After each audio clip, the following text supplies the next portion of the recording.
வணக்கம் வள்ளல் மீடியா நேயர்களே. ஒரு வழியாக வந்து தேர்தல் ரிசல்ட் எல்லாமே வந்துருச்சு. எல்லாருமே வந்து நேரம் பார்த்துட்டு இருப்பீங்க. நம்ம சொல்கிறதுக்கு எதுவுமே இல்லை. இதில் என்ன ஒரு விஷயம்னா வந்து நிறைய பேர் கணிச்சதில் எல்லாரையும் சொன்னதுக்கு மாற்றாக வந்து பார்த்தீங்கன்னா எல்லாருமே வந்து சர்ப்ரைஸ் ஷாக் அப்படின்னு சொல்லலாம். அப்படி தான் எனக்கு இன்றைக்கி தேர்தல் நிலைமை. அதை குறித்து தான் வந்து நீங்கள் எல்லாருமே வந்து நான் போட்ட வீடியோவில் கீழே வந்து கேட்டுகிட்டே இருந்தீங்களா, பாரியை கூட்டிட்டு வான்னு கூட்டிட்டு வந்துக்கிறேன். வணக்கம் பாரி. வணக்கம். தமிழகத்துடைய ஒரு அரசியல் மாற்றம் என்பது டிவிகே மூலமாக நடந்து வருகிறது. நம்ம தேர்தல் முடிஞ்சதுக்கப்புறமே சொன்னோம், நிறைய இளைஞர்கள் நிறைய பேர் வந்து டிவிகேக்கு சாதகமாக வாக்கு போட்டிருக்காங்க. நம்ம முன்னாடி கணிச்சதை விடவே அதுக்கு அடுத்து அதிகமாக வரும் அப்படின்னு சொல்லியிருந்தோம். ஆனால் டு பி ஃப்ராங்க், நான் எதிர்பார்த்தது டிவிகே மேபி செகண்ட் பிளேஸ் வரலாம், டிஎம்கேவை தேர்ட் பிளேஸ் தள்ளிட்டு ஏடிஎம்கே ஜெயிக்கும் அப்படிங்கிற மாதிரி தான் நான் நினச்சேன். பட் டிவிகே வந்து ஓட்டை உடச்சிருக்கு எல்லா கட்சியிலும். இப்போ என்னன்னா, நம்ம டிஎம்கே வாக்குகளை மட்டும் டிவிகே உடச்சிருந்துச்சு அப்படின்னா டிவிகே செகண்ட் பிளேஸ்க்கு போயிருக்கும், ஏடிஎம்கே ஃபர்ஸ்ட் பிளேஸ்க்கு போயிருக்கும். பட் டிவிகே பாரபட்சமே பார்க்கல, டிஎம்கே போட்டு உடவுடன் உடச்சிருக்காங்க, ஏடிஎம்கே வாக்குகளையும் போட்டு உடவுடன் உடச்சிருக்காங்க. ஸோ பேசிக்கலி ஏடிஎம்கே வந்து தேர்ட் பிளேஸ்க்கு போயிடுச்சு. நம்ம ஆனால் சினாரியோ மாறல. திமுக செகண்ட் பிளேஸில் இருக்குது. ஸோ இப்போ நம்ம என்ன டைம் பேசிகிட்டு இருக்கோம், இப்போ பேசுகிறப்போ என்ன ஒரு 4 கிட்ட இருக்குது. இப்போ எங்களுக்கு இருக்கக்கூடிய ரிசல்ட்ஸ் வந்து வெவ்வேறு ஊடகங்களில் கொஞ்சம் லீட் மாறி வருது. ஸோ கிட்டத்தட்ட 107 ஆர் 108 வந்து விஜய் மேபி இல்லை, ஆர் 105 பிளேசஸ் வந்து விஜய் வந்து செக்யூர் பண்ணுறாரு. ஏடிஎம்கே வந்து பார்த்தீங்கன்னா 55 to 56, 57 places maybe ADMK secure பண்ணுது. டிஎம்கே என்பது ஒரு 75, 76, மேபி 73 இந்த மாதிரி பிளேசஸ் வந்து செக்யூர் பண்ணுது. இதுதான் வந்து கொஞ்சம் அப் அண்ட் டவுனில் போய்கிட்டு இருக்கு தேர்தலுடைய நிலவரம். இப்போ நாங்கள் பேசிகிட்டு இருக்கிற நேரத்துக்கு நீங்கள் பார்த்துக்கோங்க. நீங்கள் இந்த வீடியோ பார்க்கும்போது கண்டிப்பாக யார் வந்து ஆட்சி அதிகாரத்தில் அமரப் போகிறாருங்கிறது தெரிஞ்சிடும். இப்போவே தெரிஞ்சிருச்சு யார் வந்து அடுத்த முதலமைச்சர் அப்படின்னு சொல்லி. ஸோ ஓகே, உங்களுக்கு வெற்றி சின்னத்தை போட்டுக்கோங்க.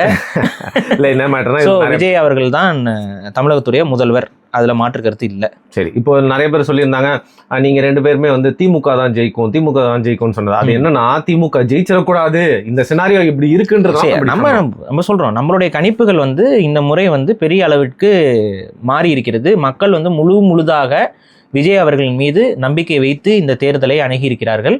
அந்த நம்பிக்கையை வந்து விஜய் அவர்கள் காத்து கொள்ள வேண்டும். உங்களை அவ்வளோ விரும்பி அவ்வளோ நேசித்து தமிழக மக்கள் உங்ககிட்ட இந்த ஒரு தமிழக அரசியல் அப்படிங்கிற ஒரு பேர் ஆயுதத்தை, ஒரு பெரிய பொறுப்பை, ஒரு வரலாற்று கடமையையும் உங்களை நம்பி கையில் ஒப்படைச்சிருக்காங்க. தயவுசெய்து அந்த மக்களை ஒவ்வொரு முறையும் நினைத்து விஜய் அவர்கள் செயல்படணும்னு நம்ம கேட்டுக்கொள்கிறோம். உங்கள் பதிவு பார்த்தோம், ஒரு தமிழர் வந்து ரொம்ப நாளுக்கு அப்புறம் வந்திருக்காருன்ற அதில் நிறைய போட்டிருந்தீங்க. அதை பற்றி சொல்லுங்கள். ஒரு தமிழர் பேசிக்காக என்னென்னா, தமிழக வரலாற்றில் இது வரைக்கும் ஒரு தமிழர், அதாவது ஒரு பிறப்பால் தமிழர், எந்த கட்சியோடைய தயவும் இல்லாமல் ஒரு கட்சியை ஆரம்பித்து அதை வெற்றிக்கு கொண்டு வரவே இல்லை வரலாற்றில். ஸோ அந்த வரலாற்றில் இது வரைக்கும் நடக்காத ஒரு விஷயத்த செய்து காட்டியிருப்பவர் விஜய் அவர்கள். வரலாற்றில் நம்ம தமிழ் முதல்வர்கள் இருந்திருக்கிறாங்க. ஆனால் வேற ஒருத்தவங்களோட கட்சியாக இருக்கும், வேற ஒருத்தவங்களோட பதவி காலத்தை முடிய போகும்போது முதலமைச்சர்களாக ஆனவங்களாக இருப்பாங்க, இல்லை மற்றவருடைய கைகாட்டல் மூலமா முதலமைச்சர் ஆனவங்களாக இருந்திருக்காங்க. இந்த மாதிரி நிறையா நடந்திருக்கு. ஆனால் ஒரு கட்சி ஆரம்பித்து, ஒரு தமிழர் ஒரு தனியாக ஒரு கட்சி ஆரம்பித்து, வேறு யாரோட இதுவும் இல்லாமல் என்னோட கட்சி, நான் வரேன், என்னை நம்பி வாக்கு போடுங்க அப்படின்னு சொல்லி அதிகாரத்தை அடைந்தது தமிழர் வரலாற்றில் இதுவரை நடக்கலை. இப்போ விஜய் அவர்கள் அதை சாத்தியப்படுத்தியிருக்கிறார். அது ஒரு உண்மையிலேயே வந்து ஒரு நம்ம வரவேற்கத்தக்க ஒரு நிகழ்வாக தான் நான் பார்க்குறேன். ஸோ விஜய் அவர்கள் ஆட்சி அதிகாரத்தில் அமர்வது வந்து அவர் ஒரு தமிழர் அப்படிங்கிற பார்வையில் நான் வரவேற்கிறேன். சரி, இப்போ விஜய் அவர்கள் வந்து ஆட்சிக்கு உட்கார்றாரு, அவர் தான் முதல்வர் பதவியில் உட்கார்றாருன்னா என்ன எதிர்பார்க்குறீங்க, எந்த பார்வையில் நீங்கள் வந்து பார்க்குறீங்க? இந்த வீடியோ வந்து ரொம்ப இம்பார்ட்டண்ட்டான ஒரு வீடியோ. ஏன்னா இருக்கிறதுலே ரொம்ப கொடுமையான ஒரு விஷயம் என்ன தெரியுமா, நம்ம மக்களோட நலனுக்காக ஒவ்வொரு முறையும் பேசும் பொழுது அதை யாரோட நலனுக்காக நம்ம பேசுகிறோமோ அவங்களே ஊதாசீனப்படுத்திட்டு போகிறப்ப ஒரு உணர்வு ஏற்படும் பார்த்தீங்களா. அந்த உணர்வு வந்து இருக்கிறதுலே ஒரு வேதனையான ஒரு உணர்வு. அந்த உணர்வு வந்து எனக்கு பல முறை நடந்திருக்கு. சரியா, யாரோட வெற்றிக்காக நம்ம வந்து வியூகங்களை வகுத்து கொடுக்குறோமோ அவங்க நம்மளை பல முறை ஊதாசீனப்படுத்திட்டு, இவன்லாம் ஒரு ஆளா, இவன் சொல்கிறதெல்லாம் நம்ம கேட்கணுமா, இவன் சொல்கிறத கேட்டால் இவன் பெரிய இவனா அவனா அப்படின்னு சொல்லிட்டு பெரிய அளவு அப்யூஸ் செய்யப்பட்டு ஓரங்கட்டப்பட்ட நபர்களாக தான் நான் இவ்வளோ காலமாக இருந்திருக்கேன். இப்போ ஒரே ஒரு விஷயத்த சொல்கிறேன், இது டிவிகேக்கு உண்மையிலேயே பயன் தரும். அதை வந்து நான் கடைசியாக இந்த வீடியோட எண்டில் சொல்கிறேன். இந்த செய்தியை நான் சொல்லக்கூடிய அந்த குறிப்பிட்ட செய்திகளை டிவிகேவுடைய பொறுப்பாளர்கள், டிவிகேவுடைய தலைமைக்கு நீங்கள் முடிஞ்சா, தலைமை அஃப்கோர்ஸ் வந்து விஜய் அவர்கள் அவரோட கண் பார்வைக்கு இதை தயவு செஞ்சு கொண்டு போங்க. இதை அவர் ஒரு முறை கேட்டுட்டு அவரோட சிந்தனைக்கு உட்படுத்தினார் என்றால் ஒரு ஸ்திரமான தமிழகம் என்பது அமையும். அதையும் வந்து நான் அந்த வீடியோட எண்டில் என்ன விஷயத்தை வந்து நான் சொல்கிறேன் அப்படிங்கிறத நான் சொல்லிடுறேன். அதுக்கு முன்னாடி இந்த ஊதாசீனம் நம்மளை செய்தார்கள் அல்லவா, அவர்களுக்கு வரலாறு என்பது ஒரு புரிதலை இந்த முறை ஏற்படுத்துங்கிறது நான் பார்க்குறேன். ஏன்னா நான் சொல்லிக்கிட்டே இருந்தேன், இந்த முறை உங்களுடைய கூட்டணி பேச்சுவார்த்தைகளை கொஞ்சம் தள்ளி போடுங்க, முடிவு எடுக்காதீங்க, எடுத்தோடனே தனித்துன்னு முடிவு எடுக்காதீங்க. இந்த முறை தமிழ் தேசியம் ஆட்சி அதிகாரத்துக்கு போகிறதுக்கான வாய்ப்புகள் வந்து முழுமையாக இருக்குது சொல்லிக்கிட்டே இருந்தேன். இப்போ அந்த வாய்ப்புகள் எல்லாத்தையுமே ஊதாசீனப்படுத்தி விட்டு இன்றைக்கி உங்களுக்கு அங்கே நிலைமை என்னன்னு தெரியும். ஆனால் இது வந்து தமிழ் தேசியத்துக்கான செட்பேக்காக நான் சத்தியமாக நான் பார்க்கல. அது எப்படி நான் பார்க்கல. ஏன்னா நீங்கள் என்டிகே மட்டும்தான் தமிழ் தேசியமே நான் பார்வையை வைக்கவே இல்லை. தமிழ் தேசியம் என்பது ஒரு மக்களுடைய உணர்வு, மக்களுக்கான தமிழ் மக்களுக்கான ஒரு கொள்கை, ஒரு கோட்பாடு. அந்த கோட்பாட்டுக்கு உட்பட்டு செயல்படக்கூடிய பல தமிழ் தேசியவாதிகள் தமிழ்நாடு முழுக்க இருக்காங்க. அவங்க எல்லாருமே என்டிகேக்கு தான் சப்போர்ட் பண்ணணுங்கிற அவசியமே இல்லை. ஆனால் எல்லாரும் ஒரு காலத்தில் என்டிகேக்கு தான் சப்போர்ட் பண்ணிட்டு இருந்தாங்க. ஏன்னா சரி நமக்காக ஒருத்தர் அப்படிங்கிற ஒரு பார்வை இருந்துச்சு. ஆனால் எல்லாரையும் உதாசீனப்படுத்திட்டு யார் சொல்கிறதையும் காதில் கேட்காம எங்களோட டெசிஷன்ஸ் என்றைக்குமே தப்பாகாது, மாறாது, இந்த பாருங்க என்னை இன்ஸ்டாகிராமில் கொண்டாடுறாங்க சொன்னேன்னா இல்லையா, இதெல்லாம் நம்பாதீங்க.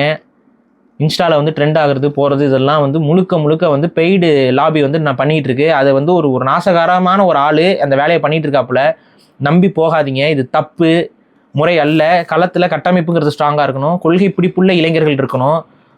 கொள்கை பிடிப்புள்ள இளைஞர்கள் வந்து திமுக கிட்ட கொஞ்சம் சப்போர்ட்டிவாக பேசுறதெல்லாம் ஏற்றுக்கவே மாட்டான். தமிழ் தேசிய கொள்கையில் இருக்க இளைஞர்கள்லாம் திமுகவுக்கு சப்போர்ட்டிவாக பேசுறது, திமுக எடுக்கிற படத்துக்கு போய் ரிவ்யூ கொடுக்குறதுலாம் ஏற்றுக்க மாட்டான். கோவம் வரணும், எனக்கு வந்துச்சு, எனக்கு வர உணர்வு உங்களுக்கு வரல, அதுதான் இங்கே பிரச்சனை.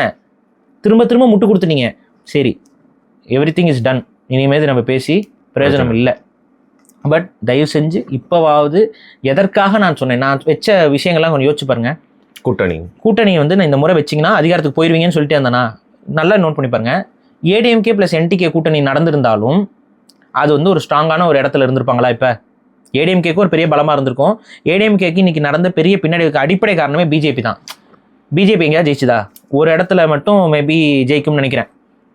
இப்போ வரைக்கும் எனக்கு தெரியல. ஒவ்வாமையில துப்பிருச்சு தமிழ்நாடு, புரியுதா? ஸோ பிஜேபியோட கூட்டணி வச்சா எடப்பாடி அவர்கள் இந்த தேர்தலில் தோத்துருவாருன்னு நான் சொல்லிட்டே இருந்தேன்னா இன்னைக்கு என்ன நடந்துச்சு? 2வது வாட்டி அதே தப்பு செஞ்சு அதே மாதிரி ஆயிடுச்சு. சொன்னேன்ல, சட்டமன்றத்தில் தயவு செஞ்சு பிஜேபியோட கூட்டணி வைக்க, நாடாளுமன்றத்தை கூட விட்டுருங்க, என்னமோ இளவு, சட்டமன்றத்தில் பிஜேபியோட கூட்டணி வைக்காதீங்க, பிஜேபி ஒரு நம்ம தமிழ்நாட்டுக்கு பிடித்த பீடைன்னு சொல்லிகிட்டே இருக்கேன். அது யாராவது காதில் போட்டு வாங்கிக்கிறீங்களா? எடப்பாடி அவர்கள் பிஜேபி அதோட கூட்டணி வச்சா தோல்வியை தழுவுவார்னு 3வது இடத்துக்கு போயிட்டார். அதாவது இந்த நேரத்தில் இது கூட சேர்த்து நான் பேச வரும்ல, ஒரு தனி டாபிக் நான் பேசணும். தமிழ்நாட்டில் மட்டும்தான் அவங்களால வர முடியல, இந்தியாவே பிடிச்சிட்டாங்க. அதை பற்றி நம்ம என்ன சொல்கிறேங்க, தமிழ்நாடு தனித்துவமானதுங்க, தமிழ்நாடு தனித்துவமானது. அதை மனசில் வச்சுட்டு தான் இங்கே வந்து நம்ம அரசியல் செய்யணும். ஸோ பிஜேபியோட அவங்க கூட்டணி வைக்கும் பொழுது அது எடப்பாடி பழனிசாமிக்கு பின்னடைவை ஏற்படுத்தும், அவருடைய லீடர்ஷிப்பை கொஸ்டின் பண்ணும்னு பல முறை நான் சொன்னேன். அதே போல் இந்த நிலைமைக்கு ஒரு பின்னடைவு என்பது ஏற்பட்டிருக்கு எடப்பாடி பழனிசாமி அவர்களுக்கு. ஆனாலும் எடப்பாடி பழனிசாமி அவர்கள் நினைத்தால் இதை முழுமையாக தனக்கு சாதகமாக மாற்றிக்கொள்ள முடியும். அதுக்காக எடப்பாடி பழனிசாமிக்கான ஒரு விஷயமும் இருக்குது. இதை எடப்பாடி பழனிசாமிக்கு வேண்டப்பட்டவர்கள் இல்லை எடப்பாடி பழனிசாமி அவர்களே இதை பார்த்தா இதையும் கொண்டு போய் சேருங்க. இப்போ இந்த வீடியோ முழுக்க நான் வந்து பொதுத்தளத்தில் வச்சுட்டேன். டிவிகே தொண்டர்கள், ஏடிஎம்கே தொண்டர்கள் உங்கள் தலைமைக்கு இதில் கொண்டு போய் சேர்த்திங்கன்னா தான் தமிழ்நாட்டை நீங்கள் பாதுகாக்க முடியும். அதுங்கிறத நான் இங்கே பதிவு பண்ணிடுறேன். அது இன்னொன்று சொல்லிடுறேன், நம்ம சேனலில் முடக்கிறதுக்கு வேலைகள் நடந்து கொண்டிருக்கிறது. ஆகவே உங்களுடைய ஆதரவு இந்த சேனலுக்கும், சப்போஸ் நாளைக்கு அது முடக்கப்பட்டால் வேற ஒரு சேனல் நாங்கள் தொடங்குவோம், அதற்கும் கொடுக்கணுங்கிறதையும் சொல்லிடுறோம். சரி, இது இப்போ என்ன நடக்க போகுது அப்படின்னா, விஜய் தான் முதலமைச்சர், அதில் யாருக்குமே மாற்று கருத்து இல்லை. ஆனால் விஜய் அவர்கள் தனித்து இந்த ஆட்சியை அமைக்க முடியுமா அப்படின்னா அவரால் இதை முடியாது. இப்போ அவர் சப்போர்ட்டுக்கு யாராவது ஒருத்தவங்களை கூப்பிட்டு தான் ஆகணும்.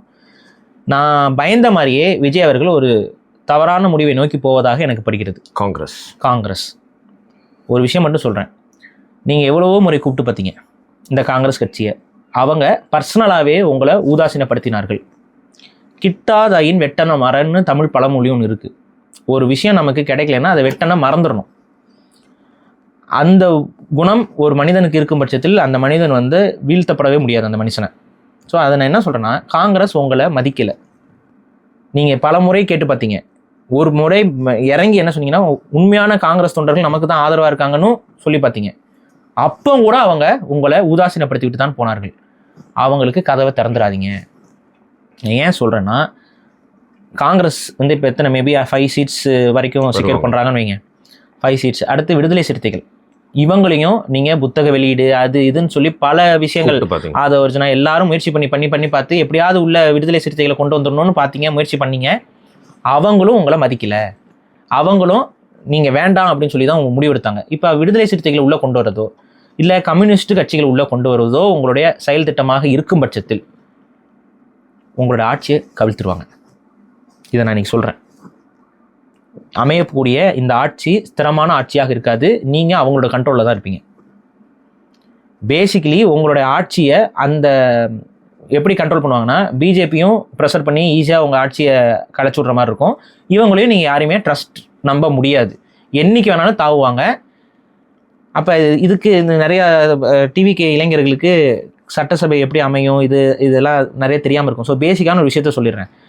மேஜர் அதாவது பார்த்தீங்கன்னா 118 இடங்கள் செக்யூர் பண்ணியிருந்தா தான் தமிழ்நாட்டை பொறுத்த வரைக்கும் உங்களுடைய கவர்மெண்ட் என்பது செக்யூர். தனித்த பெரும்பான்மையில் 118 சீட்ஸை கிராஸ் பண்ணிட்டீங்கன்னா உங்கள் ஆட்சியை யாரும் கலைக்க முடியாது.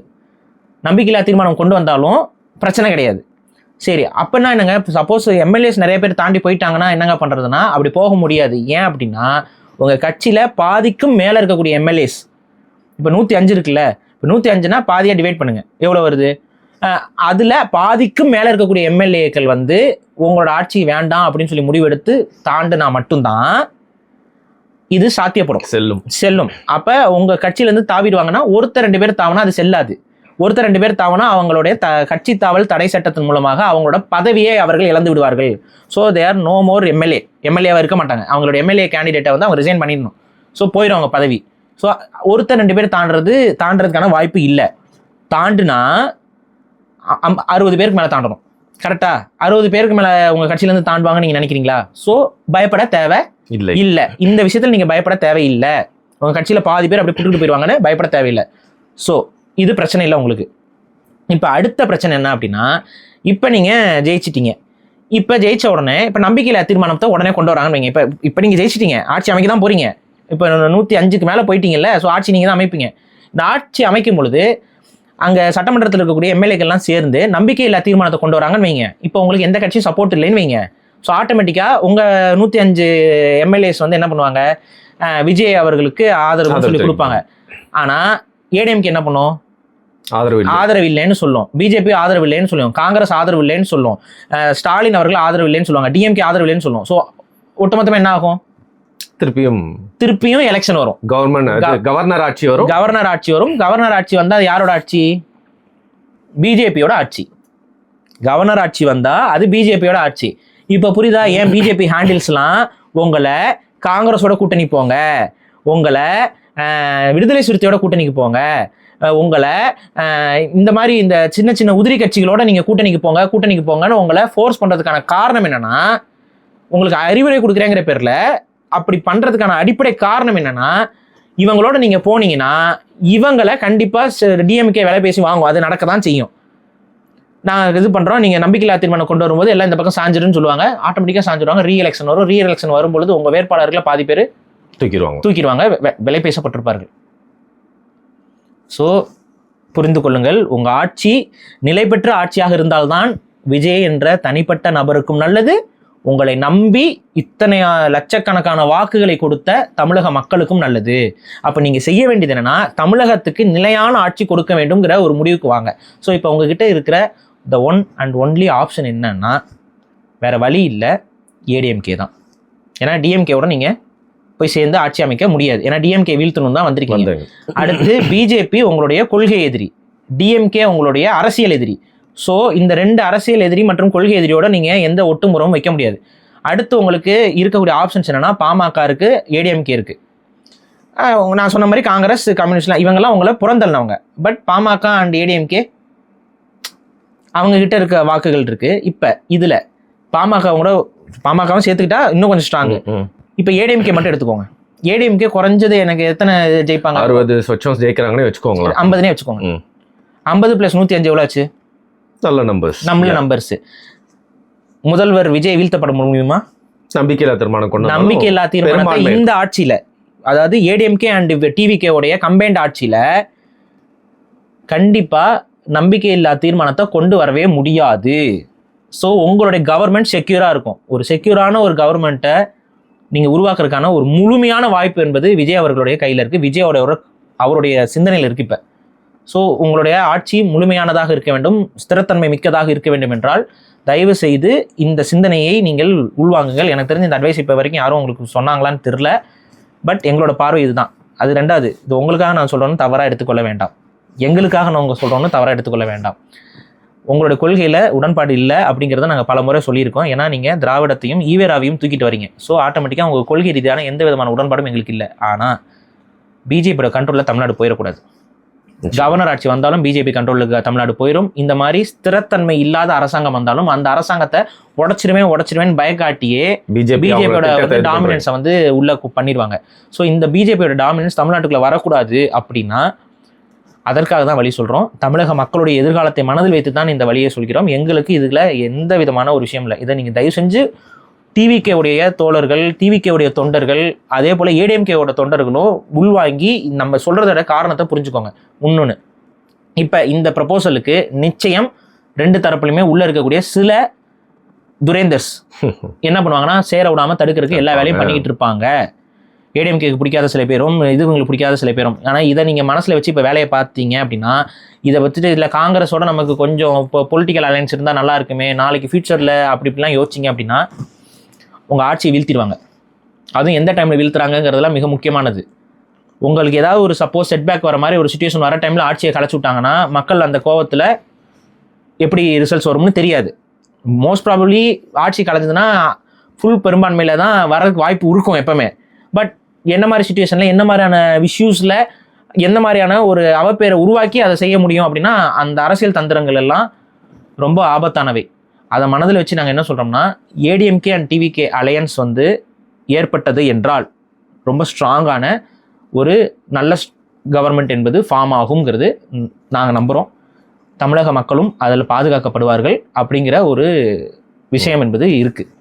இன்னொன்று, காங்கிரஸோட ஏன் வைக்கக்கூடாதுங்கிறதையும் நான் இன்னொன்று சேர்த்து சொல்கிறேன்.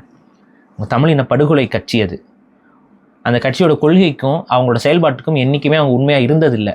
இப்போ நீங்கள் மட்டும் அந்த காங்கிரஸோட அலையன்ஸ் வச்சிங்க அப்படின்னா தெரிந்தோ தெரியாமலோ அந்த கொலைகார நாசகார சக்திக்கு தமிழகத்தில் மீண்டும் ஒரு அதிகாரத்தை கொடுத்த ஒரு பாவ குற்றச்செயலுக்கு நீங்கள் தள்ளப்படுவீங்க. தயவு செஞ்சு அதை செஞ்சிடாதீங்க.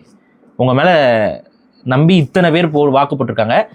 அந்த கொலைகார கட்சி காங்கிரஸ் கட்சியை, தமிழின படுகொலைக்கு காரணமான காங்கிரஸ் கட்சியை உள்ளே இழுத்துறாதீங்க, அதிகாரத்துக்கு கொண்டு போயிடாதீங்க. இன்னொன்று பர்சனலாகவும் சொல்கிறேன், அவங்க உங்களை மதிக்காமல் நடந்துக்கிட்டாங்க. நீங்கள் எவ்வளோ முறை கூப்பிட்டும் அவங்க செய்யலை. அந்த காங்கிரஸ் கையில் திரும்ப அதிகாரத்தை கொடுத்துடாதீங்க. நல்லா ஒரு கெத்தாக நசுக்கி விட்டு போயிருங்க. அந்த மூட்டை பூச்சியை நசுக்கிறதுக்கான ஃபுல் பொட்டன்ஷியல் தேனோஸ் கையில் போடுற சொடக்கு மாதிரி அது இப்போ உங்கள் கையில் இருக்க அந்த பவர். அந்த பவரை பயன்படுத்துங்க, சொடக்கு போடுங்க. இந்த கட்சி உங்களை மதிக்காமல் ஒதுக்கின கட்சி எல்லாத்தையுமே நசுக்கி விட்டுட்டு கரூர் இன்சிடென்ட்டே எடுத்துக்கோங்க. கரூர் இன்சிடென்ட்டில் யாராவது ஒரு சரியான ஸ்டாண்ட் எடுத்து பேசிகிட்டு இருந்தாங்களா இவங்களாம்? யாருமே ஆதரவு இல்லை. ஸோ ஒரு கட்சி ஓகே, ஏடிஎம்கே ஒரு நியூட்ரலான ஒரு அளவுக்கு ஆதரவு கொடுத்ததுன்னா ஏடிஎம்கே தான் ஒரு அளவுக்கு ஆதரவு கொடுத்தா. அப்புறம் பட் கொஞ்சம் டுவர்ட்ஸ் த எலெக்ஷன் வந்து கண்டிப்பாக வந்து மாற்றி தாக்கிக்கிட்டாங்க. அதுக்கு ரீசன் வேறு வழி இல்லை. ஏன்னா 2 பேரும் தனித்தனியாக நிற்கும் போது அப்புறம் மக்கள் வந்து யாருக்கு வாக்கு போடுறாங்க போது அப்போ தாக்கி தான் ஆகணும். அதுவும் நடந்திருக்கு. பட் ஸோ புரிஞ்சு ஒரு முடிவு எடுங்க. ஸ்திரமான தமிழக அரசு அமையணுங்கிறது எங்களோட பார்வை. ஸ்திரமான தமிழக அரசு அமையலைன்னா அது எல்லாருக்குமே பெரிய பின்னடைவாயிரும். பெரிய பின்னடைவு உங்களுக்குமே அது பெரிய செட்பேக் ஆகும். அது மட்டும் இல்லாமல் கண்ட்ரோல் பண்ணுவாங்க. கவர்னர் ஆட்சியிலாம் தமிழ்நாட்டை தயவு செஞ்சு கொண்டு போயிடாதீங்க. நான் அதுக்கு தான் நான் இப்போ பதறேன். கவர்னர் ஆட்சிகளெல்லாம் வந்துச்சுன்னா அது முழு நம்ம எதற்காகலாம் எதிராக பேசுகிறோமோ அது அத்தனையும் நடக்கும். ஸோ கவர்னர் ஆட்சிகளை கொண்டு போகிறதுக்கான எல்லா வழியும் திமுகலாம் பண்ணும். பரவாயில்லன்னு சொல்லிட்டு இப்போ பாருங்க, கவர்னருக்கு ஃபுல் பவரை வந்து திமுக கையில் கொடுக்கும். ஆட்டுத்தாடி தான் வந்து சிறந்தது. இப்போ எங்களுக்கு தேவை இந்த ஆட்டுத்தாடி தான் அப்படின்னு சொல்லிட்டு வருவாங்க. அதுக்கு முன்னாடிலாம் ஆட்டுத்தாடி தேவையில்லைம்பாங்க. இப்போ ஆட்டுத்தாடி வேணுங்கன்ட்டு ஆட்டுத்தாடிக்கிட்டே தொங்குவாங்க. ஸோ இதுதான் நடக்கும். ஸோ இதை நான் ஐ திங்க் ஸோ நான் கிளியராக சொல்லிட்டேன்னா உங்களுக்கு புரிஞ்சிருக்குன்னு நினைக்கிறேன். உங்களுக்கு இது சரின்னு பட்டுச்சு அப்படின்னா இதை உங்களோட தலைமைகளுக்கு கொண்டு போங்க, பரப்புங்க. இதை நான் ஏன் இவ்வளோ சொல்கிறேன்னா, இப்போ நடந்தால் தான் உண்டு. இன்னைக்கு இரவு ஒரு முடிவு ஆனால் தான் அது என்ன மாதிரியா நடக்கும், ரொம்ப டேஞ்சர். ஸோ இதை நம்ம சொல்லிடுறோம். இது ஒன்று. அண்ட் அஃப்கோர்ஸ் ஏடிஎம்கேக்கு இந்த முறை வந்து ஒரு பெரிய செட்பேக் ஏடிஎம்கேக்கு ஏற்பட்டு இருந்தாலும் அந்த செட்பேக்கை முழுமையாக பாசிட்டிவா மாற்றிக்கொள்வதற்கான வாய்ப்பும் ஏடிஎம்கே கையில கொடுக்கப்பட்டிருக்கு. இன்னும் ball is in your court. ஆமா, அது இன்னொன்னு நான் சொல்லிடுறேன். எனக்கு ஏன் அது நடக்கணும்னு நான் விரும்புறேன் அப்படின்னா, விஜயும் தமிழர், எடப்பாடியும் தமிழர் கையில தயவு செஞ்சு தமிழ்நாட்டை கொண்டு வாங்க. இப்ப 2 பேருமே மித்தவங்களோட உழைப்பு இல்லாம நீங்க உங்களோட தனிப்பட்ட உழைப்பு மூலியமா தான் வந்திருக்கீங்க. எடப்பாடி அவர்களுக்குமே அதுதான் பொருந்தும். ஏன்னா முன்னாடி இருந்த ஆட்சியெல்லாம் என்ன சொல்லலாம், இவங்க விட்டுட்டு போயிட்டாங்க, அவங்க கொடுத்துட்டு போயிட்டாங்க. இன்னைக்கு யாரெல்லாம் உங்களுக்கு அந்த ஆட்சி கொடுத்தோம் இது பண்ணுவாங்கிறாங்களோ அவங்களாம் எதிரணியில போய் நின்னாங்க, உங்களுக்கு சைடில் நின்னாங்க. ஸோ ஆட்டோமேட்டிக்கா இப்போ வாங்கியிருக்க வாக்குகள் எல்லாம் உங்களோட ஸ்ட்ராட்டஜி, உங்களுடைய உழைப்பு, அதன் மூலியமா தான் வாங்கியிருக்கீங்க. அப்போ இது உங்களுக்கான ஒரு இடம். அந்த இடத்த அதிகாரத்துக்குள்ளேயே கொண்டு போனால் இன்னும் சிறப்பாக இருக்கும். ஸோ ஏடிஎம்கே தரப்பும் இதை வந்து பரிசீலனை செய்து ADMK and TVK and ADMK அந்த கூட்டணி தான் ஒரு ஸ்திரமான தமிழக அரசை இப்போதைக்கு இந்த 5 ஆண்டுகளுக்கு ஒரு நிம்மதியான வாழ்க்கையை தமிழர்களுக்கு கொடுக்க முடியுங்கிற நம்பிக்கை நமக்கு இருக்கு. அதை நோக்கி தமிழகத்தை நகர்த்துங்க. இதுல எக்ஸ்ட்ரா ஒரு கோரிக்கையும் இருக்கு, ஒரு ரிக்வெஸ்ட் டு முதல்வர் விஜய் அவர்கள். மே 18 வருகிறது. மே 18 வருது. இது ஒரு தமிழ் தேசியவாதியா ஒரு கோரிக்கை. அதை வந்து நீங்க யோசிச்சு பாருங்க. என்னன்னா, இது வரைக்கும் தமிழ்நாட்டில் வந்துட்டு மே 18க்கு சும்மா உள்ளரங்கு, அரங்கு, பெருந்திடல் இதெல்லாம் வந்து பண்ணுவோம். ஆனால் ஒட்டுமொத்த தமிழக மக்களும் மே 18க்கு இணைய படுகொலை நாளை நினைவு கூர்ற அந்த ஒரு நிகழ்வுக்கு வந்து ஒரு எல்லாரும் ஒன்று திரண்டு பண்ணுறதுக்கான வாய்ப்பு வந்து மறுக்கப்பட்டுக்கிட்டே தான் இருந்துச்சு. தனியாக கட்சிகள் பண்ணுவாங்க, தனியார் பண்ணுவாங்க. கட்சிகள் இல்லாமல் ஒட்டுமொத்த தமிழக மக்களும் மே 18க்கு ஒரு நிகழ்வு பண்ணால் அது வந்து உண்மையாகவே நம்மளுடைய தொப்புள்குடி உறவுகளான தமிழீழ மக்களுக்கும் ஆதரவாக இருக்கும். அது மட்டும் இல்லாமல் பல லட்சக்கணக்கான தமிழ் உயிர்கள், அந்த ஆன்மாக்கள், அவங்களுடைய பிளஸ்ஸிங்கும் வந்து இந்த ஆட்சிக்கு கிடைக்கும். ப்ளஸ் இது ஒரு முறையா வந்து எல்லாருமே செய்ய ஆரம்பிப்பாங்க. இது ஒரு நிகழ்வா இருக்கும். அது வந்து உலக அளவில் இருக்கக்கூடிய தமிழர்களுக்கு ஒரு பெரிய பலமாக அமையும். அது நம்மளுடைய தமிழ் தேசிய அரசியலுடைய எதிர்காலத்துக்கு ஒரு பெரிய பாலமாக அமையும். ஸோ அதை மனசில் வச்சு நான் ஒரு கோரிக்கை வைக்கிறேன். என்னன்னா, சென்னை மெரினாவில் தமிழீழ மக்களுக்காக ஈழ இனப்படுகொலை நாள் அன்றைக்கு கட்சி சார்பு இல்லாமல் எல்லா தமிழர்களும் வந்து நினைவஞ்சலி செலுத்துவதற்கான ஒரு அனுமதியை வந்து விஜய் அவர்கள் வழங்கினா, தமிழக முதல்வராக அவர் வழங்கினா, அது காலத்திற்கும் நிலைத்து நிற்கும் அப்படிங்கிறத நான் இங்கே பதிவு செய்கிறேன். தயவு செஞ்சு அதை யோசிச்சு பாருங்க அப்படிங்கிறத சொல்கிறேன். காங்கிரஸை நம்பாதீங்க, நசுக்கிறதுக்கான அத்தனை பொட்டன்ஷியல் உங்ககிட்ட இருக்குது, பண்ணுங்க. இந்த அறிவுரைன்னு கூட எடுத்துக்க வேணாம், இது ஒரு வேண்டுகோள்னு எடுத்துக்கோங்க. தமிழக முதல்வராக பதவியேற்க இருக்கக்கூடிய முதல்வர் விஜய் அவர்களுக்கு வாழ்த்துக்கள். என்கிட்ட ஒரு புக் இருக்கு, 30 நொடிகளில் பிரேக்கப் செய்வது எப்படி அப்படின்னு. அந்த புக்கை நான் எடப்பாடி பழனிசாமிக்கு அனுப்பிடலான். பட்டுன்னு அவங்களை தட்டி விட்டு வந்துருங்க. தட்டி தான் விடணும். வேணா விஜய் வந்து கண்டிப்பா பிஜேபி இருக்கிறதுல போறதுக்கு வாய்ப்பு இல்லை. ஸோ பேசிக்கலி அந்த நான் தான் தளவாடா சொன்னேனே, பிஜேபி வேண்டாம் வேண்டாம் வேண்டாம், யாருமே அதான் ஊதாசீனப்படுத்திட்டு போறாங்க. கடைசியில வந்துட்டு முக்காடு போட்டு சுத்த வேண்டிய அந்த பிஜேபி ஃபேக்டர் நம்ம எனக்கு இதுல இன்னொன்னு நான் சொல்லிடுறேன். நம்ம அமைப்பை சார்ந்த தம்பிமார்கள் இவங்களுக்கு சொல்லிடுறேன். நாம் தமிழருக்கு இந்த செட்பேக் வந்து அவங்களுக்கான பாடமாக இது இருக்கும். இந்த முறை நம்ம செய்த தவறுகளை அவங்க சரி செஞ்சுக்கிட்டு அவங்களோட கொள்கை கோட்பாடுகளை அவங்க முறைப்படுத்தி கொண்டு, நிறைய பேர் சொன்னாங்க விஜய் அவர்களை தனிமனித தாக்குதல் செய்வதால் நமக்கு வந்து ஒரு பெரிய பாசிட்டிவ் இமேஜ் கிடைக்கும் அப்படின்னாங்க. அது கிடைக்கவே கிடைக்காதுன்னு நான் பல முறை சொல்லிக்கிட்டே இருந்தேன். அதனால தான் போன முறை நீங்கள் வாங்கின வாக்குகளை இந்த முறை நீங்கள் தக்க வைத்திருக்கிறீர்களா என்று உங்களை நீங்களே பரிசோதனை செய்து பார்த்து கொள்ளுங்கள். இதுக்கு மேலே என்னால் சொல்ல முடியல. இந்த முறை அதிகாரத்துக்கு போகிறதுக்கான அத்தனை வழிமுறைகளும் அவ்வளோ வியூகங்களையும் உங்களுக்கு நம்ம எடுத்து கொடுத்தோம். அதெல்லாம் உதாசீனப்படுத்திட்டு போயிட்டாங்க. இப்போ இந்த வழிமுறைகள் வியூகங்கள் எடுத்து தரோம், உதாசீனப்படுத்தப்படலாம், ஆனால் காலம் வந்து எல்லாருக்குமே பதில் கொடுக்கும். சரி, இப்போ நான் ஒரு விஷயம் கேள்விப்பட்டேன். சரியா, நீங்கள் சொல்கிறீங்க சொல்லப்பா, நான் தான்ப்பா சொல்கிறேன். ஒரு முக்கியமான நபர் திமுகலேருந்து அதிமுகவில் இருக்க முக்கியமான நபருக்கு வெக்கமே இல்லாமல் மத்தியானமே கால் பண்ணி அவனை மட்டும் வந்துட விடாதீங்க, நாங்கள் உங்களுக்கு ஆதரவு தரோம் அப்படிங்கிற மாதிரியும் ஒரு கேம். அரசியலில் உங்களுக்கு தெரியும் இதெல்லாம் ரொம்ப நடக்கும், நம்புற மாதிரி இல்லை அப்படின்னாலும் அரசியலில் வந்து என்ன வேணாலும் நடக்கலாம். ஏன்னா அதிமுகவும் திமுகவும் ஒரு காமன் எனிமி அப்படிங்கிற மாதிரி ஒரு வலைக்குள்ளே போய் ஜாயின் ஆகிருக்கும் கூட there might be some chances. ஆனால் ஏடிஎம்கேவுடைய லெகசின்னு ஒன்று இருக்குல்ல, அதில் கண்டிப்பாக டிஎம்கேவோட காம்ப்ரமைஸ் பண்ணுறது வந்து most probably it won't happen, அது நடக்கும். பட் அப்படி காம்ப்ரமைஸ் பண்ணலைனாலும் இவங்க போயிட்டு காங்கிரஸ் இந்த மாதிரி சின்ன சின்ன கட்சிகளை வச்சுட்டு ஒரு சட்டசபையை உருவாக்கினாலும் அது ஸ்திரமில்லாத சட்டசபையாக இருக்கும். ஆட்டோமேட்டிக்காக வந்து நம்பிக்கையில்லா தீர்மானம் என்னைக்காவது ஒரு நாள் டிஎம்கேவால் கொண்டு வரப்படும். அன்னைக்கு வந்து ஏடிஎம்கே என்ன பண்ணும்? அன்னைக்கு வந்து விஜய்க்கு ஆதரவாக நிற்பாங்களா? நிற்க மாட்டாங்க. ஏன்னா அதிகாரத்தில் அவங்களும் இல்லை. ஸோ ஆட்டோமேட்டிக்காக என்ன ஆகும்? விஜய் அவர்களுடைய ஆட்சி வந்து உடைக்கப்பட்டிருக்கு வாய்ப்புகள் நிறையா இருக்குது. ஸோ இதெல்லாம் முன்கூட்டியே நம்ம சொல்லிடுறோம், அவங்க என்ன முடிவு எடுக்கிறாங்கிறது காலத்தின். சரி, இப்போ எனக்கு ஒரு கடைசி கேள்வி. நீங்கள் சொன்ன ஒரு விஷயத்துல தான் எனக்கு தோணுச்சு, நாம் தமிழர் மட்டுமே தமிழ் தேசியத்துக்கு உண்டான ஒரு என்ன சொல்கிறது சோல் அத்தாரிட்டி இல்லை அப்படின்னு சொன்னீங்க. நான் அதை அப்படி தான் பார்க்குறேன். ஒரு கட்சி மட்டுமே ஒரு சித்தாந்தத்துக்கான அத்தாரிட்டியாக இருக்க முடியாது. அப்படி இருக்கப்போ அந்த கட்சியோட தோல்வியும் அந்த சித்தாந்தத்தோட தோல்வி அல்ல, அதையும் நான் சொல்லிடுறேன். சரி, ஆனால் எனக்கு எப்படி பார்க்குறேன்னா, நாம் தமிழர் கட்சியோட தோல்வியை தமிழ் தேசியத்தின் தோல்வியாக பார்க்கல. ஆனால் விஜய் ஒரு ட்வீட் நான் பார்த்தேன், அதில் ஒரு உண்மைச்சு காஸ்ட், அப்புறம் மதம், அதுக்கப்புறம் அந்த மற்ற எல்லா சென்டிமெண்ட்ஸையுமே உடைச்சி, இந்த கட்சி அந்த கட்சி எல்லாத்தையுமே உடைச்சி எல்லா கட்சியிலேருந்துமே ஓட்டுகளை ஸ்டீல் பண்ணி ஃபர்ஸ்ட் வாட்டி லாஜிக்ஸ்லாம் பிரேக் பண்ணி ஜெயிச்சிருக்காப்புல. அப்படிங்கிறப்போ அந்த விஜய்ன்ற ஒரு நபருக்காக ஓட்டை போட்டுட்டாங்க. ஓகேவா? இப்போ அவர் தான் முதல்வர் ஆகிறார்.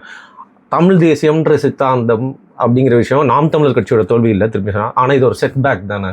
இதை நீங்கள் எப்படி பார்க்குறீங்க? நான் இப்பவும் சொல்கிறேன், தமிழ் தேசிய சித்தாந்தத்துக்கு செட்பேக் கிடையாது. ஏன்னா தமிழ் தேசிய சித்தாந்தத்தின் வழியில் இந்த கட்சி வந்து இந்த முறை போட்டி போட்டு நீங்கள் நம்புறீங்களா?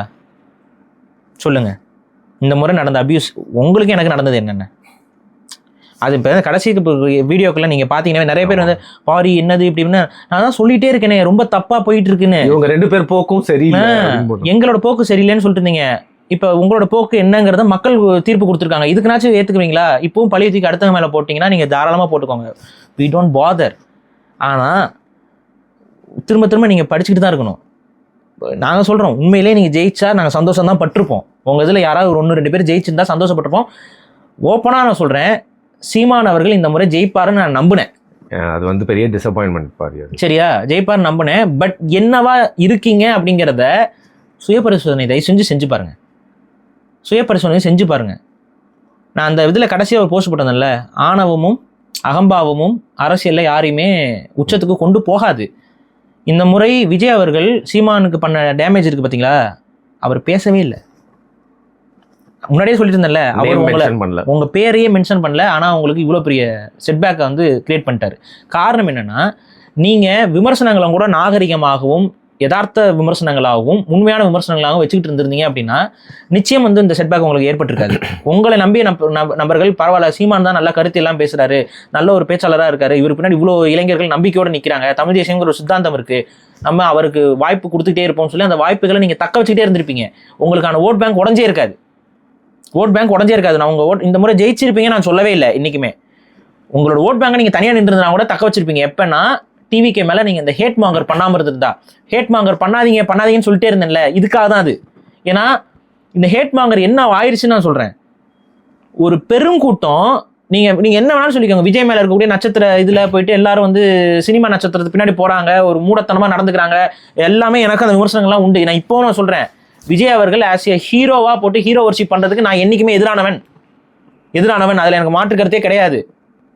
ரசிகர்கள்லாம் போயிட்டு ஒரு உழுகு இருக்குதுலாம் எனக்கு சுத்தமாக பிடிக்கல. ஆனால் அப்படி எல்லாரும் ஒரு பிளைண்ட் பிலீஃப்ல விஜய் மேலே வச்சுட்டு இருக்கும்போது, ஒரு நம்பிக்கை வச்சிருக்கும்போது, அவர்களுக்கு சரியான அரசியல்னா என்னங்கிற பாடத்தை நீங்கள் எடுத்து கொண்டு போயிருந்தீங்க அப்படின்னா அவர்கள் உங்கள் மீது வெறுப்படைஞ்சிருக்க மாட்டாங்க. அதை தான் நான் செஞ்சுட்டே இருந்தேன். முடிந்த வரைக்கும் தமிழ் தேசிய கூறுகளை முன் வச்சேன். இப்போ எதுக்கு நான் மே 18க்கு விஜய் அவர்கள் கேட்கணுங்கிற சொல்கிறேன். இது அவர் கேட்க போகிறாருன்னு எனக்கு அதெல்லாம் தெரியாது. ஏன் வைக்கிறேன்னா, தயவு செஞ்சு புரிந்து கொள்ளுங்கள். நம்ம இனம் வந்து கொன்றொழிக்கப்பட்ட ஒரு இனம். நம்ம கையில் அதிகாரம் வேணும், இந்த இனத்தின் கையில் அதிகாரம் வேணும், இந்த இனத்தவர்கள் கையில் அதிகாரம் வேணும். அன்னைக்கு வந்து அங்கே இனப்படுகொலை நடக்கும்போது இங்கே ஒரு மான தமிழன் இங்கே ஆட்சி அதிகாரத்தில் இருந்திருந்தால் அந்த இனப்படுகொலை தடுத்து நிப்பாட்டப்பட்டிருக்கும். ஆனால் இங்கே பிற மொழியாளர்கள் கையில் அந்த ஆட்சி அதிகாரம் இருந்தது. அதனால தான் தமிழர்களுடைய அரசியல் அதிகாரமும் ஆட்சி அதிகாரமும் தமிழன் கையில் இருக்கணும்னு நம்ம திரும்ப திரும்ப சொல்கிறோம். நீங்கள் என்ன சொல்கிறீங்க? இல்லை ஒரு தமிழ் தேசியவாதி கையில் தான் இருக்கணுங்கிறீங்க. குறைந்தபட்சம் ஒரு தமிழன் கையில் இருக்கட்டும். அதற்கப்புறம் அடுத்த கட்டமாக அந்த தமிழன் தமிழ் தேசியவாதியாக இருந்தால் ரொம்ப நல்லது. அதை தான் நாங்கள் சொல்கிறோம். அப்போ இந்த முறை வந்து நாம் தமிழருக்கு தனித்து நின்று வாக்கு வாங்கி அவங்க வளர்ச்சியை காட்டுறதுக்கான வாய்ப்புகள் கிரவுண்டில் இல்லை அப்படிங்கிறத நம்ம பல முறை படித்து சொன்னோம். அதனால தான் உங்ககிட்ட நாங்கள் வச்ச ஆப்ஷன்ஸ் 2 தான். ஒன்றா ஏடிஎம்கே கூட கூட்டணி போயிருங்க, இல்லைன்னா டிவிகே அண்ட் என்டிகே கூட்டணி இருந்தாலும் அதுக்கான வின்னிங் பர்சன்டேஜ் ரொம்ப ஸ்ட்ராங்காக இருக்கும்னு நம்ம சொன்னோம். கொஞ்சம் யோசிச்சு பாருங்க, இது 2ல் ஏதாவது ஒன்று நடந்திருந்தால் இன்றைக்கி உங்களுடைய பிளேஸ் எங்கே இருந்திருக்கும்? நேரம் பெரும்பான்மையே வந்திருக்கும். ஆக்சுவலாக என்டிகே அண்ட் ஏடிஎம்கேன்னு இருந்திருந்தா ஏடிஎம்கே வந்து மேபி செகண்ட் பிளேஸ், இல்லைன்னா ஜெயிச்சிருக்கலாம். கரெக்டாக? ஆனால் இந்த விஜய் மேலே இருக்க அந்த ஹேட் மாங்கரிங்க நீங்கள் பண்ணியிருக்கவே கூடாது. அது வந்து நீங்கள் பண்ணது ஒரு பெரிய அபத்தமான ஒரு Bad அரசியல் தான். strategy. அது பேட் ஸ்ட்ராட்டஜி. அதுக்கு அந்த பேட் ஸ்ட்ராட்டஜிக்கு அண்டர் கிரவுண்ட் டீலிங்கை போட்டு ஒருத்தன் மட்டும் வசதி ஆகிட்டு போயிட்டான். ஒருத்த மட்டும் பொழைச்சிட்டான்ல ப்ரோ. என்னது அந்த ஃபோட்டோ இப்போ போடுங்க. அந்த ஃபோட்டோவை தலைக்கணமும் அகம்பாவும் உங்கள் கட்சி எங்கே கொண்டு போய் விட்டுருக்குன்னு பார்த்தீங்களா? காலில் விழுங்க. ட்ரெண்டு 4 பேர் கதர்னா அதுனும் இல்லை. இன்ஸ்டாவில் ட்ரெண்ட் ஆகிட்டோம். இன்ஸ்டாவில் ட்ரெண்ட் ஆனீங்க. அந்த ட்ரெண்டுக்கு வந்த லைக்கும் கூட வரலையேங்க. நீ மிட் இல்லை, வெறும் மட்டு. மிட்டு பிஆர் ஏஜென்சிக்கிட்ட காசு கொடுத்துட்டு வந்து மிட்டு எரிச்சல் ஆகுதுங்க. எத்தனை பேரோட கனவு, எத்தனை பேரோட உழைப்பு, எத்தனை பேருடைய உணர்வு எல்லாத்தையும் மண்ணாக்கிட்டு உட்காந்துக்கிட்டு இதில் வந்து நமக்கு வந்து முத்திரை குத்துறது. இவர் வந்து அதிமுகவிடம் விலை போய்விட்டார், இவர் டிவிகே கிட்ட விலை போய்விட்டாருன்ட்டு விலை போனால் நாங்கள் நார்மலாக தாண்டா எப்போவுமே வாழ்ந்துகிட்டு இருக்கோம். உனக்கு சந்தேகமா? ஏதாவது ஐடி ரைடு விடு, எங்கள் சொத்தெல்லாம் என்னன்னு போய் பாரு. நாங்கள் எப்போ போல தான் வாழ்க்கையை வாழ்ந்துகிட்டு இருக்கோம். ஆனால் நீங்கள் இப்போவும் சொல்கிறோம், ஸ்திரமான தமிழக ஆட்சி அடுத்த 5 வருஷத்துக்கு நிற்கணும். அதில் கண்டிப்பாக திமுக வந்துடவே கூடாது. திமுக நசுங்கி நாசமாக போகணுங்கிறக்காக தான் இதை நம்ம சொல்லிட்டு இருக்கிறோம். சொல்லிட்டே நம்ம போட்ட திமுக ஒழியணும். இந்த தேர்தலில் தமிழரோட ஒரே அசைன்மெண்ட்டு திமுக படுக்க போடுறது தான், திமுக பாடையில் ஏற்றுறது தான். அதை ஏற்றிட்டார் விஜய். பாராட்டம் எப்படி இருக்க முடியும்? ஏற்றிட்டீங்க. இப்போ அந்த பாடையில் இருக்கிறதுக்கு சமாதி கட்ட போறீங்களா, இல்லை அதை வந்து அதுக்கு உயிர் கொடுக்க போறீங்களாங்கிறது, அது ஜாம்பியா எந்திரிச்சு வந்துருமாங்கிறது தான் எங்களுக்கு பதட்டம். அதுக்கானவும் அதுக்கு எப்படி கான்கிரீட்ல சமாதி கட்டணுங்கிறதுக்கு தான் இந்த வழிமுறைகளை நான் சொல்லியிருக்கேன். மேலே தயிரோட வச்சே ஆகணும். ஸோ தயவு செஞ்சு திமுகவை அதிகாரத்தில் வர விடாதீங்க. அவங்க எம்எல்ஏஸ் இருப்பாங்க, பட் அவங்க வந்து பெருசாக ஒரு ஃபோர்ஸாக அடுத்து ஃபார்ம் ஆகாமல், ஏன்னா 75க்கு மேலே வந்துட்டாங்க இப்போவே. ஸோ உங்கள் ஆட்சிக்கு அவங்க என்றைக்குமே த்ரெட்டு தான். ஸோ அந்த த்ரெட்டு வந்து அதிகாரத்துக்கு முழுசாக கைப்பற்றமா இருக்கிறதுக்கு என்ன வழியோ அதை நீங்கள் பண்ணுவீங்கன்னு நம்புகிறேன். அவங்க கூடலாம் நின்றுட்டு இருந்தவங்க இப்போ உங்கள் கூட நிற்கிறதுக்கு வருவாங்க. அவங்கள நம்புனீங்கன்னா நாசமாக போயிடும். ஏன்னா இப்போ என்ன பேச்சுவார்த்தைகள்லாம் போயிட்டு இருக்குதுன்னு சொல்ல போகிறாங்க. தப்பு பண்ணுறீங்க, அந்த இடத்துல தப்பு பண்ணுறீங்க. காங்கிரஸ் கூட்டணி, விடுதலை சிறுத்தை கூட்டணி, இதெல்லாம் நீங்கள் உள்ளே கொண்டு வந்தீங்க அப்படின்னா உங்களுக்கு பெரிய பிரச்சனை இருக்குது, காத்து கிடக்கு. ஸோ அதையும் நான் சொல்லிடுறேன். Right, okay. இப்போ மக்கள்கிட்ட கொண்டு போய் அதுபோல் நமக்கு தெரிந்த டிவிக்கில் இருந்த ஒரு சிலர் ஜெயிச்சிருக்கிறாங்க. நமக்கு தெரிந்த முன்னாடி சில பழக்கங்கள் ஏற்பட்ட நபர்களும் சிலர் ஜெயிச்சிருக்காங்க. பேர்லாம் சொல்லலை, ஏன்னா அவங்களுக்கு வேலை போயிட்டேன் பாங்க. அதுக்காக சொல்கிறேன். அவங்களுக்குலாம் வாழ்த்துக்கள். உங்களை நம்பி இவ்வளோ பெரிய மக்கள் கூட்டம் வாக்கு செலுத்தியிருக்கு. அதுக்கு அந்த மக்களுக்கு உண்மையாக இருங்கிறது மட்டும் நம்ம ஒரு கோரிக்கையாக முன்வைக்கிறோம். ரைட். உண்மையாக இல்லை என்றால் இதே கருத்தாளத்தில் இதே இடத்தில் நாங்கள் விமர்சிப்போம், உங்களுக்கு எதிராக போராட்டங்கள் முன்னெடுப்போம். இதுலேயும் நாங்கள் விட்டு கொடுக்கோம். ஏன்னா நாங்கள் உங்களுக்காகவோ எங்களுக்காக கூட வரல, மக்களுக்காக, தமிழ் இனத்துக்காக வந்திருக்கோம். அதில் நாங்கள் உண்மையாக இருப்போம். ரைட். இந்த மக்கள்கிட்ட கொண்டு போய் இந்த காணொலியை சீக்கிரம் சேர்க்கணும் அப்படிங்கிறனால நிறைய விஷயங்கள் பேசுறதுக்கு இன்னைக்கு இது போதும் அப்படின்னு நினச்சிக்கிறேன். மிக்க நன்றி. நன்றி.